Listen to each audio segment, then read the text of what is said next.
Dragi građani Republike Srpske, pozdravljamo vas. I ovde smo zato da vam damo podršku u vašoj borbi protiv zakona o posebnom registru nevladinih organizacija Republike Srpske. Društvo ne treba da se plaši sloboda, ali treba da se plaši situacije u kojima se slobode suzbijaju. Zakon o posebnom registru nevladinih organizacija u Republici Srpskoj jeste zapravo zakon o agentima stranog uticaja i jeste način da se suzbiju slobode u društvu, političke i građanske slobode, slobode organizovanja, sloboda govora.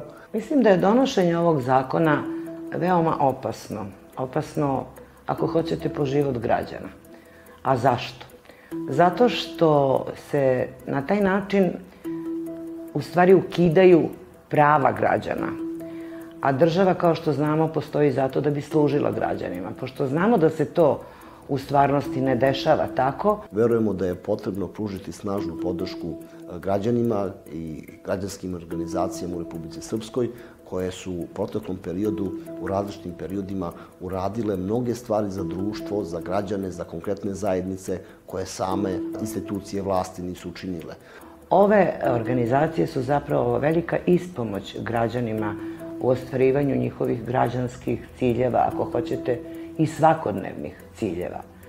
Međutim, sada se politika meša u to. Mi imamo jasnu svest da je najveći korisnik stranih sredstava u našim sredinama zapravo jesu vlade. I vidimo, dakle, po tome da vlast nema ništa protiv stranog novca ukoliko na taj novac kontroliše. To zapravo pokazuje da vlade nisu protiv stranog novca, nego su zapravo protiv političkih sloboda i protiv svih onih koji nisu pod kontrolom lokalnih vlasti. I put je zapravo, ovo je put ka autokratiji, ka stezanju kaiša i ka kontroli vlasti u svim segmentima.